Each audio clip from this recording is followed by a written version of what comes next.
Akala ng iba, kapag may negosyo, wala ka ng oras para sa pamilya. Hindi totoo yun. Ang totoo, mas hawak mo ang oras mo.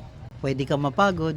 Oo, pwede ka mapagod. Pero ikaw ang pipili ng oras mo kung kailan ka uuwi, kailan ka uli magtatrabaho, at kung kailan ka magpapahinga.